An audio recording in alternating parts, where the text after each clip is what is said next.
Hello, salam sejahtera. Ini Sembang Saint Paul dari Gereja Anglikan Saint Paul di Petaling Jaya, Malaysia. Program YouTube ini mempersembahkan bicara orang Kristian tentang bagaimana agama Kristian kami berhubung dengan kehidupan kami. Untuk episod ini, episod yang ke-18, topiknya ialah kesyukuran. Nama saya Dr. Darren Ong dan saya mempelawar saudari Estelin Juing dan Mary Timbong untuk bersama kita kali ini. Estelin, boleh cakap hello? Halo, berjumpa lagi. Okay. Mary, nak cakap hello? Hai, shalom, hello. Okay. Terima kasih ya. Ya, Estelin ini datang untuk kali kedua. Ya. Sebagai orang Kristian, kita diajarkan bahawa kita harus selalu bersyukur atas apa-apa yang Tuhan kurniakan. Kesyukuran itu bukan sahaja sebut terima kasih, tapi kita anggap syukur itu sebagai satu gaya hidup. Kita sentiasa bersyukur atas segala yang kita terima. Jadi bersyukur itu satu tabiat hidup. Tetapi mengapa tabiat bersyukur itu penting? Takkanlah kita anggap Tuhan itu kecil hati apabila dia memberi kita sesuatu tapi kita tak berkata terima kasih. Ya, takkan itu sebabnya. Jadi saya ajak Estelin dan Mary beri pandangan mereka. Mengapa tabiat bersyukur ini penting dalam kehidupan seorang Kristian. Jadi saya minta Estelin memula dulu.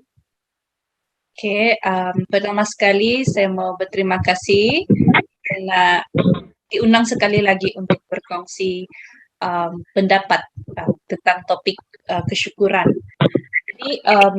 Jadi persoalan dia kenapa kita harus selalu bersyukur? Ya, kenapa itu pentingnya? Bagi saya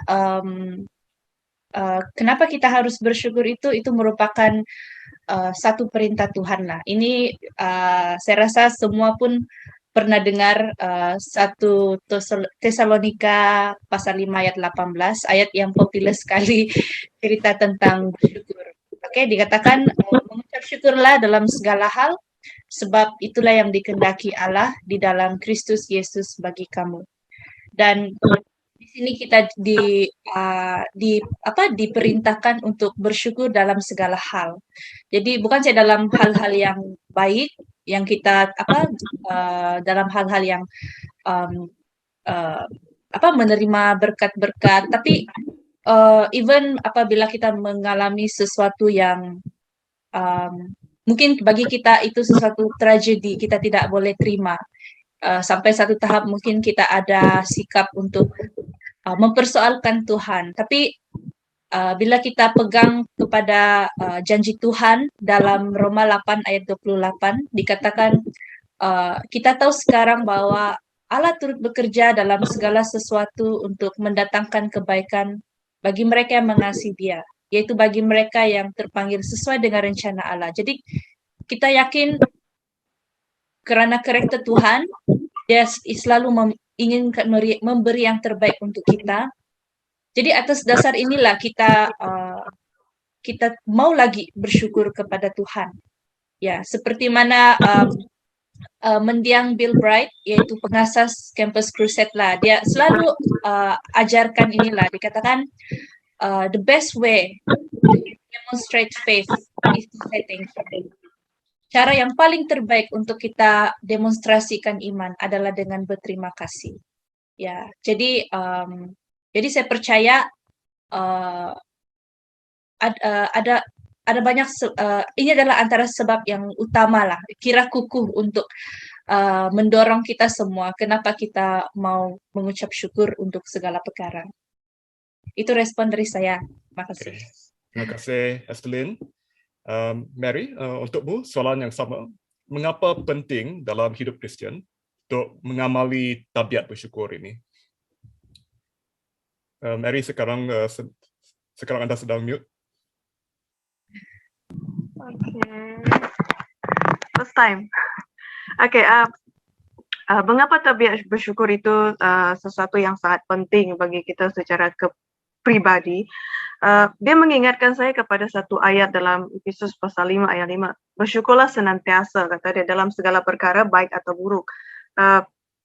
Dan seperti yang saya mau respon bahwa ya Tuhan kecil hati atau tidak. Sebenarnya Tuhan tak perlu berkecil hati dengan kita bersyukur ataupun tidak. Sebab firman Tuhan ini dia sebenarnya lebih kepada kita, bukan kepada Tuhan. Ya, kebaikan dia lebih kepada kita dan bukan kepada Tuhan. Jadi sebenarnya pentingnya bersyukur itu bersyukur itu sebenarnya satu respon iman kita kepada Tuhan. So itu adalah satu kepentingan yang semua orang Kristen sebenarnya tahu. Dia adalah respon iman kita untuk mendekatkan diri kita kepada Tuhan. Tetapi di sini saya membangkitkan satu isu bahwa perkara yang masalah yang besar bagi orang Kristen dia bukan kepada mengetahui bahwa bersyukur itu adalah mendekatkan dia kepada Allah, tetapi bagaimana dia sentiasa perlu bersyukur. Bersyukur adalah sesuatu yang boleh kita buat, tetapi bagaimana kita mau sentiasa bersyukur. So, pemazmur ataupun Daud yang kita kenal, dia adalah pemazmur ataupun pribadi yang sangat bersyukur kepada Allah di dalam apapun situasi kehidupan dia. Jadi orang Kristen sekarang ini, ataupun kita secara pribadi kita tidak mampu bersyukur karena hidup kita yang kita alami saat ini, situasi kehidupan yang reality dia adalah tidak selalunya panas dan tidak selalunya hujan. Dan masalah itu menjadi salah satu perkara yang akan menghalang kita untuk bersyukur kepada Tuhan. Jadi perlu kita tahu untuk sentiasa bersyukur itu kita perlu menyadari penyebab utama kita bersyukur. Seperti mana Estelin katakan tadi, keutamaan kita bersyukur itu adalah kepada Tuhan.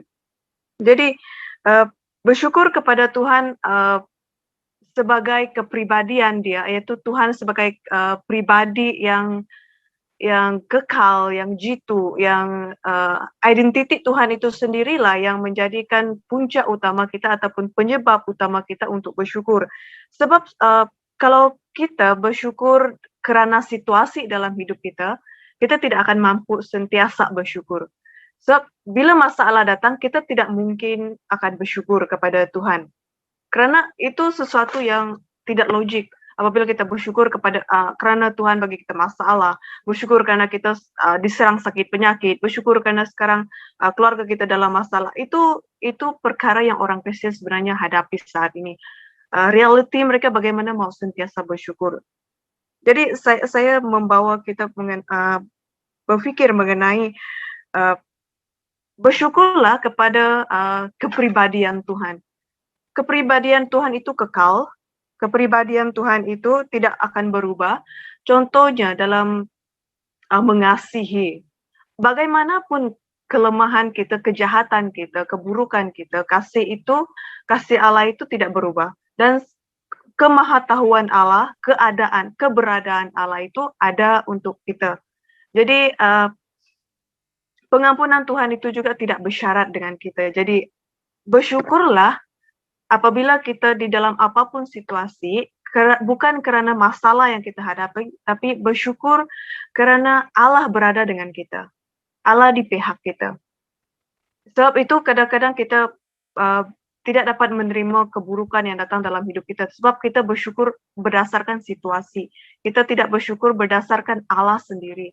Jadi bersyukur itu penting. Jadi itu yang saya ingin jelaskan bahwa dua hal, bersyukur itu respon iman kita dan sentiasa bersyukur itu perlu kita laksanakan dengan bersyukur berdasarkan kepribadian Allah sendiri. Okay, terima kasih Saudari Mary. Jadi kedua-dua jawapan itu sangat benar. Dan ya, ini memang betul kan, kita bersyukur dalam segala situasi dan ini kerana sifat siapa itu Allah, sifat dan keberadaan dan kebaikan Tuhan kan. Dan ya memang di zaman purba kita lihat di zaman purba, di zaman Israel lagi, apabila Tuhan menganugerahkan satu berkat, ya memang kesyukuran itu akan berlaku sentiasa. Kan kita ingat ada cerita orang Israel yang Tuhan membebaskan Israel dari Firaun. Mereka mengadakan upacara Paskah ini. Paskah ini masih berlaku dalam tahun ini kan, selepas beribu tahun masih berlaku. Orang Israel masih berterima kasih, masih bersyukur kepada Tuhan. Jadi kita bersyukur untuk perkara yang besar, untuk berkat yang besar. Kita bersyukur untuk perkara yang kecil. Kita bersyukur bukan untuk apa-apa situasi. Kita bersyukur kerana siapa itu Tuhan yang menyelamatkan kita, yang mengasihi kita dan sebagainya. Untuk soalan kedua, saya mungkin nak tanya sesuatu yang mungkin pribadi sikit, tapi dalam kehidupan kita, kan kita juga ada banyak yang kita perlu bersyukur kepada Tuhan. Jadi saya nak tanya, apa dalam hidup anda antara sebab anda bersyukur kepada Tuhan dan bagaimana anda meluahkan kesyukuran tersebut? Ya, mungkin satu peristiwa atau satu yang berlaku atau sesuatu sifat atau sesuatu ingatan kepada Tuhan yang amat berharga bagimu. Jadi dalam hidup pribadimu, ya, bagaimana tabiat bersyukur itu berlaku dan untuk apa anda bersyukur? Apa yang menyebabkan kesyukuran itu dalam hidup anda? Jadi saya minta saudari Estelin jawab dulu. Jadi kali ini saya minta Mary jawab dulu. Okey. Secara pribadi dalam kehidupan saya, banyak perkara yang saya lalui. Kadang-kadang masalah datang dalam hidup saya bukan kerana saya, tetapi kerana keadaan sekeliling saya dan keluarga saya. Satu perkara yang saya sangat bersyukur dengan Tuhan sejak saya menerima Tuhan itu adalah apabila saya menemui jalan buntu, lambat atau cepat, saya akan menemui jawaban Tuhan. Saya akan melihat pertolongan Tuhan, saya akan melihat jalan penyelesaian Tuhan. Dalam kehidupan secara pribadi, sementara saya menunggu itu bukan sesuatu yang senang. Ada masanya saya akan mengeluh dengan Tuhan, ada masanya saya akan memarahi Tuhan, merungut kepada Tuhan, tetapi itu tidak menghalang saya untuk bersyukur kepada Tuhan kerana at the end, akhir pada jalan saya nanti saya akan melihat pertolongan Tuhan. Dan itu terjadi dalam kehidupan saya apabila keluarga saya, ahli keluarga saya menjadikan saya penjamin kepada dia untuk membeli rumah. Dan dia hampir-hampir diisytiharkan bankrupt. Itu satu tamparan yang cukup kuat, cukup menakutkan saya. So apabila saya terlibat dalam bankruptcy, saya tak boleh move on, saya tak boleh bergerak bagaimanapun saya mau memajukan kehidupan saya dengan keluarga saya. Jadi sebenarnya saya tak dapat apapun surat daripada mahkamah sebab alamat yang peminjam itu dia gunakan alamat kampung. Jadi saya tak dapat apa-apa. Yang syukurnya saya tak pernah tukar nombor telefon. Bank kontak saya, peguam kontak saya dan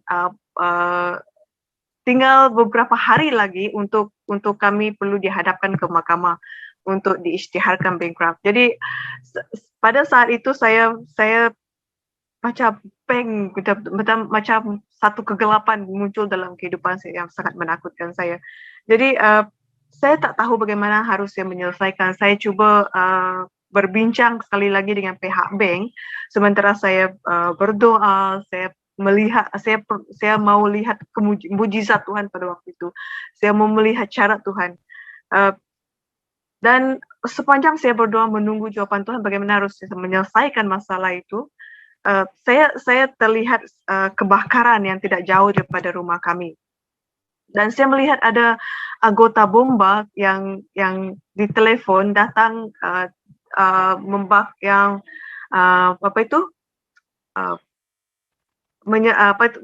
memadamkan api yang terbakar, yang sedang kebakaran.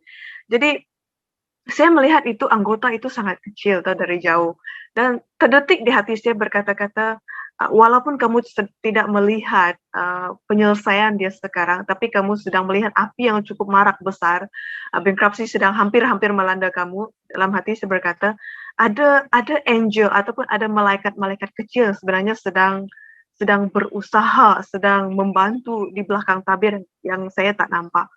Dan itu suara yang sangat melegakan hati saya.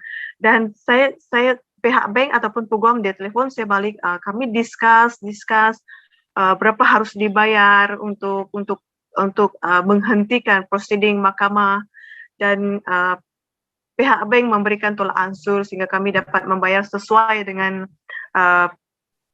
harga yang kami mampu. Dan hingga sekarang pembayaran itu dijalankan dengan pembayaran secara bulanan, dan saya termasuk peminjam juga terlepas daripada prosedur mahkamah diisytiharkan bankrupt. Jadi saya boleh melihat pekerjaan Tuhan terjadi secara pribadi dalam hidup saya. Dan bagaimana saya mau meluahkan syukur saya. Saya bukan penyanyi tahu. Saya bukan orang yang pandai menyanyi, dan saya out of tune punya orang kalau menyanyi. Tetapi saya sangat suka menyanyi. Saya menyanyi di rumah, itu cara saya secara personal, secara pribadi untuk meluahkan kesyukuran saya. Selain daripada doa, saya bernyanyi dan saya boleh rasakan campur tangan Tuhan pada saat itu. Itu salah satu secara pribadi yang saya selalu lakukan apabila saya ingin bersyukur kepada Tuhan. Okay, Itu terima kasih saja. Mary. Terima kasih Mary, jawapan yang sangat baik. Puji Tuhan. Ya. Tuhan itu satu orang yang penyelamat. Jadi saudara Estelin, soalan yang sama. Apa dalam hidup Anda sentiasa bersyukur kepada Tuhan, dan bagaimana Anda meluahkan perasaan syukur tersebut?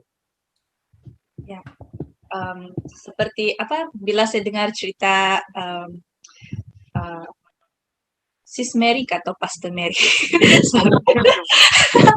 ya, memang even ada family saya pun pernah go through perkara yang lebih kurang sama lah begitu. Hal yang menyedihkan tuh kalau bila melibatkan konflik antara keluarga lah begitu kan. Hal seperti ini terjadi, dan memang hal itu sangat menyedihkan lah bila terjadi dalam kalangan keluarga sendiri. So, tapi ya puji Tuhan juga seperti yang mana tadi dikongsikan kan, family saya pun pernah akhirnya selesailah, dibebaskan lah. Dia ada waktunya lah, waktu Tuhan. Ya, waktu Tuhan kita menghadapi itu kesulitan, and then you realize, it's not last long lah. Dia come to di mana Tuhan buka pintu dan ada penyelesaiannya begitu.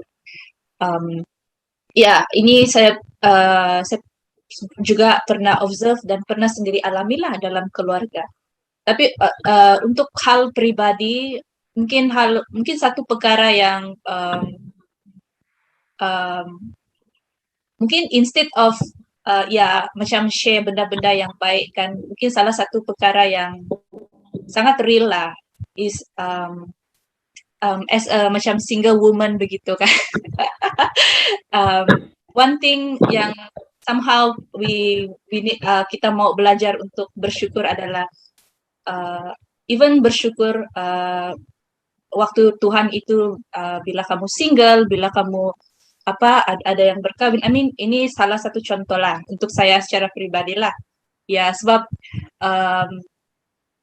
it's real bila kita lihat kawan-kawan kita sudah kawin begitu, generasi kita banyak sudah mau kawin-kawin. So like okay, tidak larilah tuh ada pikiran yang macam okay, so like macam Tuhan berkati orang lain, jadi kita ni tidak diberkati. Tapi sebenarnya itu bukanlah kebenarannya. Kebenarannya sama ada orang kawin kah, single kah, kita sudah sempurna di mata Tuhan. Ya, jadi so because of karena kita tahu kebenaran itulah siapa Tuhan, kita tahu value kita itu bukan kerana based on apa yang dunia ini nilai kita berdasarkan bagaimana Tuhan pandang kita. bila kita ada Alkitab, perspektif Alkitabiah yang benar, maka ada banyak sebab untuk kita bersyukurlah. Ya, jadi ya itu antara contoh untuk saya lah sekarang. Ya, bersyukur untuk itu, dan of course bersyukur untuk ya bersyukur kalau ada sesiapa yang menonton temu Ramasa yang pertama, saya dah kongsikan saya dapat balik ke Sabah kan. Ya, dapat balik ke Sabah pada musim pandemik itu bagi saya satu berkat sudahlah. Jadi kamu sudah saksikan sekarang saya di PJ. Bukan saya pergi balik Sabah, saya selamat balik PJ lagi. Jadi itu pun satu anugerah sudah Tuhan. Jadi siapa yang setia tengok ini Sembang Saint-Paul, ini satu kesyukuran saya juga lah, dapat balik Sabah dan dapat balik PJ dengan selamat. Ya, so sebab sebagai staf pelayan Campus Crusade, kami selalu buat latihan lah, dan salah satu latihan yang kami selalu ajarkan adalah kami ajarkan bagaimana kita sebagai orang Kristian boleh dipenuhi Roh Kudus lah. Jadi dan seringkali di akhir message ini kami selalu akan bagi tahu lah antara sebab kenapa ada orang yang mereka tahu mereka perlu dipenuhi Roh Kudus kan, tapi mereka memilih untuk tidak mau dipenuhi Roh Kudus. Mungkin karena mereka sukar untuk trust Tuhan, percaya Tuhan, terutama sekali untuk hal-hal yang sulit untuk mereka ucapkan syukur. Ya, jadi selalunya di akhir latihan itu kami akan buat satu activity di mana kami akan suruh mereka senaraikan semua perkara yang mereka mau berterima kasih dengan Tuhan. Even senaraikan perkara yang paling mereka susah mau berterima kasih. Ya, mungkin kehilangan orang yang tersayang, mungkin kehilangan pekerja atau dikhianati kawan, begitu. So, dan selepas mereka senaraikan semua itu, kita akan syabar mereka lah untuk berterima kasih kepada Tuhan untuk semua perkara itu. Dan bagi saya ini bukan saja saya lakukan dalam latihan, tapi kadang-kadang dalam kehidupan saya, bila saya emosi sudah tidak bila emosi tidak bagus, mesti ada sesuatu dalam pikiran kita yang tidak right lah, tidak betul. Jadi kita mau cek kita punya hati balik lah. Dan tanya hati kita, kenapa saya mulai tidak mau bergantung dengan Tuhan begitu. Kenapa saya mulai macam ada pikiran lies, penipuan tentang Tuhan ya. Dan saya akan come back to my heart dan saya akan selalu dorong diri saya lah untuk practice inilah mengucap syukur ya, mengucap syukur untuk perkara-perkara yang mungkin bagi saya sukar untuk terima. Baik, terutama sekali kalau sebagai hamba Tuhan, mungkin salah satu cabaran dia adalah bagaimana kita mengucap syukur walaupun mungkin ada musim dalam pelayanan itu kan macam tiada hasil, macam tiada buah begitu. Ya, kadang-kadang rasa macam kecewa lah kalau kita harap ini yang terjadi tapi hasilnya tidak seperti itu. Ya, jadi hal-hal seperti inilah yang selalu mendorong saya, mengingatkan saya balik untuk selalu berterima kasih. Ya, selalu berterima kasih, respon berterima kasih. Ya. Bukan bergantung dengan perasaan, tapi macam tadi Sis Mary bilang, bergantung kepada siapa Tuhan itu. Sebab Tuhan tidak pernah berubah kan. So, itu bagi saya lah ya, respon saya. Oke, terima kasih Saudari Mary, Saudari Estelin. Itu jawapan yang sangat baik. Ya, saya juga belajar banyak daripada jawapan tersebut. Memang bersyukur itu sesuatu yang penting lah. Sama ada dalam keadaan baik, keadaan buruk, sama ada situasi kita bagaimana, Tuhan itu tetap sama dan kita harus berterima kasih, bersyukur untuknya, kepadanya. Okey. Jadi ini pengakhiran program kita. Jadi saya nak share beberapa perkara dulu.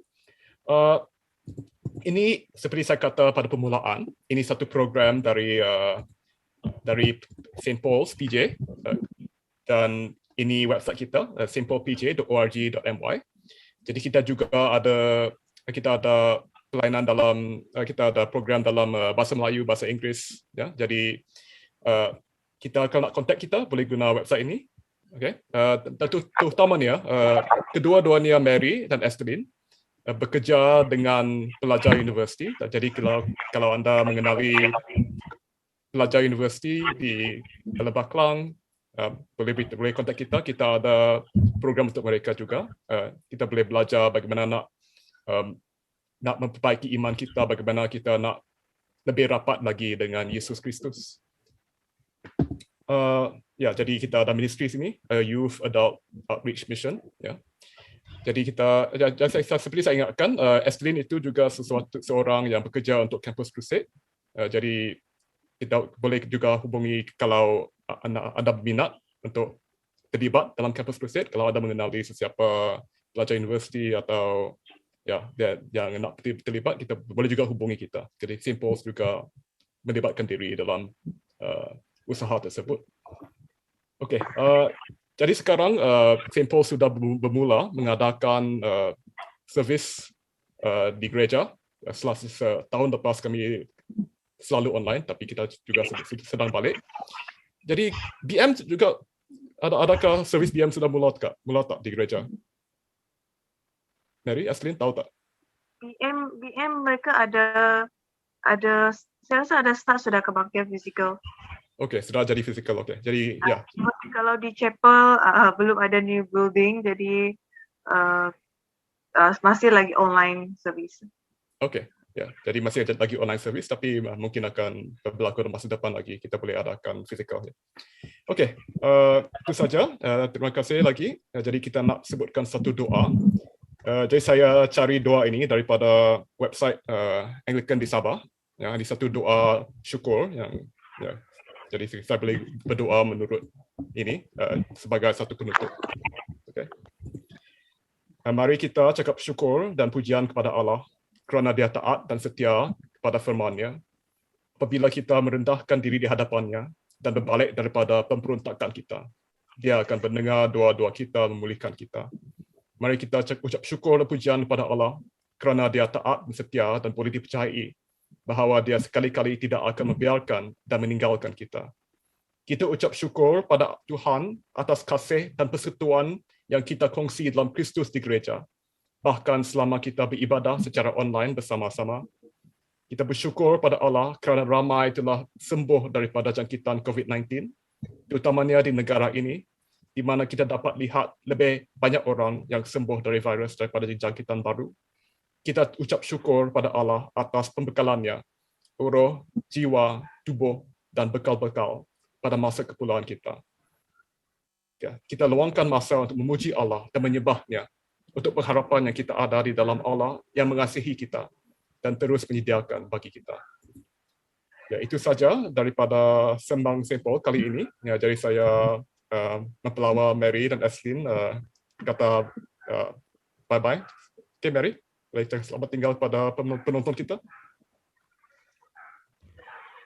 Ya. Boleh kata selamat tinggal pada penonton kita. Okey, selamat tinggal. Jumpa lagi. Okay. Tuhan berkati. Okay, Estelin, nak kata bye-bye kepada penonton kita? Bye-bye dan ya harap dapat jumpa lagi lah. Okay. Dan saya kata selamat tinggal bagi saya. Nah, terima kasih kepada Mary, Estelin dan juga kepada semua penonton. Jadi kita jumpa lagi setiap Ahad pukul 5. Okay, bye semua.